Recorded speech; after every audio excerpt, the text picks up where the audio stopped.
Caden James as a posse, then maybe we need to even the playing field. What are we gonna do here? We're forming a team. You don't go into the field with people you can't rely on. I can stop him. We have a very large problem. Arrow. New episodes return Thursday, January 18th on the CW. Hey everybody, we got a whole bunch of Arrow to talk about, so this will be my mid-season finale video, and I'll just combine it with the trailer video for episode 10, which will come after the break. So if you didn't know Arrow's going on break for a couple weeks, it'll be back in January with The Flash and the rest of the DC TV shows, so no worries. We'll be doing all kinds of bonus videos during the break. Be sure to subscribe to get everything. There is a new round of the Flash Ring giveaway too. I'll explain at the end of the video. But the big thing about this Arrow episode, it was called Irreconcilable Differences, as in the thing that most people list when they get divorced. It was a Team Arrow divorce. But all of new Team Arrow split off for various reasons. They're going to form a self-contained little team by themselves, and OTA will continue to be a team. So you have two different Team Arrows operating at the same time, while you have the big evil team up, which is sort of like a new Legion of Doom operating within Star City. There's actually an evil group in the Green Arrow comics right now called the Ninth Circle, but I don't think that this is a version of that. This is just a collection of people coming together in their hatred of Oliver Queen, who at various points have been either pushed away, like Vigilante was pushed away because he thinks that Oliver isn't doing the Vigilante thing the way he should be doing it. Or you have Caden James, who blames Oliver for the death of his son. He believes that his son is dead, and he thinks that it's because of things that Oliver did in previous seasons. I'm waiting for a surprise that it turns out he's still alive somewhere out there. But the thing about Richard Dragon is he's actually more of a Diggle villain. Like, remember, through Diggle's actions, he was put in prison. He was somebody that was operating in the Glades. He's actually one of Diggle's biggest comic book villains during the New 52 run in the comics, so they're actually being fairly accurate to the comics here. But Caden James is an original creation of the TV show.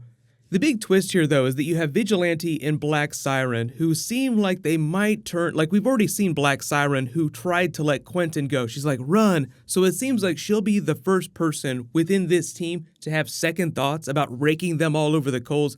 Now, we know how she feels about Quentin. We don't know how she feels about Oliver, because he just got married, so they're telling you that he's not going to be with any other women, and she was in love with her version of Oliver on Earth 2. He was the one that died on the Queen's Gambit. It was Robert Queen, his father, who survived to come back and become the Green Arrow of Earth 2. So there were really just a couple different parts of the episode, but it was mostly table setting, as Stephen Amell called it. He's like, yeah, we don't have any huge cliffhangers. It's more table setting for things to come. And when he was talking about that, he was referring to this evil team up here and the big split in Team Arrow. There were a couple funny references that they dropped during that wedding reception. When Thea shudders thinking about the DJ that she dated once, when she says, oh, I tried that once, it didn't work out. She's talking about Chase from way back in season 3. He was the DJ when Thea owned the club, who turned out to secretly be a member of the League of Assassins, because season 3 was the Ra's al Ghul season of Arrow. Felicity's father, the Calculator, came back. It seems like he's not being super evil right now. Maybe he'll help them out in the back half of the season. He's a villain of opportunity, so he'll just help out whoever pays him the most amount of money. The other real funny thing that Black Canary slipped in too is when they were all having drinks and she made a reference to having so many broken engagements, as if she had been almost married to several different people, and then she just walks away without explaining it. Like, wait, what? So presumably Vigilante was one of those engagements, but maybe it's just a situation where she had a couple different relationships. You could also look at that as a wink to the Black Canary Green Arrow relationship in the comics, because there have been various starts and stops between the two of those characters, but they kind of did the Black Canary Green Arrow wedding last season during Arrow's 100th episode during the big crossover.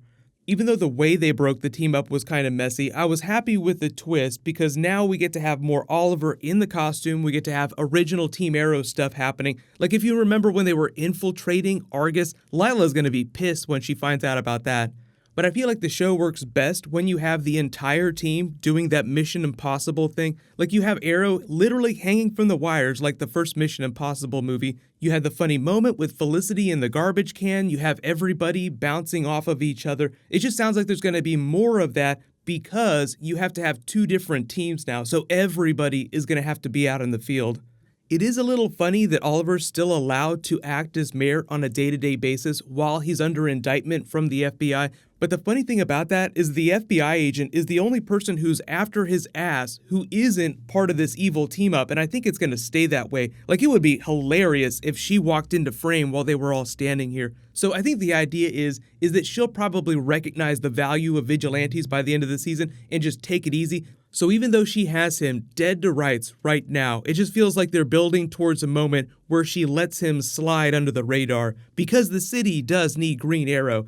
And think about it this way, it's all about the different tone of the TV shows. So in The Flash, Central City celebrates The Flash. They have a Flash Day. William walks around in Flash merchandise, like he actually has a Flash backpack. He probably has a Flash TV shirt that he walks around in. But in Star City, vigilantes like the Green Arrow are completely demonized. In fact, a couple weeks ago, the city passed that ordinance outlawing vigilantes. So if the police catch them while they're on the streets, they have to arrest them. So you have to wonder about how all these people in Star City that voted against vigilantes feel about characters like the Flash or even the Batman, because now that we know that Bruce Wayne exists, that means the Batman probably exists over in Gotham. We don't know where Gotham is in this universe relative to Star City, but Star City in the comics is much closer to the West Coast, so it's almost on the opposite side of the United States, so they're not anywhere near each other. But just remember that in the back of your mind. Why is it so bad to be a vigilante in Star City, but it's so awesome to be a vigilante in Central City or even Gotham City? But what'll happen is there'll be some new Titans relatively soon. They've been talking about who's going to replace the characters that left on Legends of Tomorrow, so I'll talk about that when I post those videos. Warner Brothers is restructuring all the Justice League stuff behind the scenes. The way they make their DC movies is changing. The same movies will get made, but Ben Affleck might not be the Batman anymore after the Flashpoint movie, so I'll explain that when I post that video later today. And there's a couple more trailers that are supposed to drop for Alita Battle Angel. If you don't know what that is, it's the new James Cameron film. And then there's also a new Spider-Man trailer that's supposed to drop this weekend, so just look out for that stuff. But leave all your requests in the comments below. There's a new round of that Flash Ring giveaway. All you have to do to enter is be a subscriber and leave a comment on the video. Congratulations to the winner from my last video, Adidas Boy. Please private message me so I can get your contact details. You can click here to rewatch that new Jurassic World 2 trailer, and you can click here for the new Flash trailer. Thank you so much for watching. Everybody stay awesome. I'll see you guys tonight.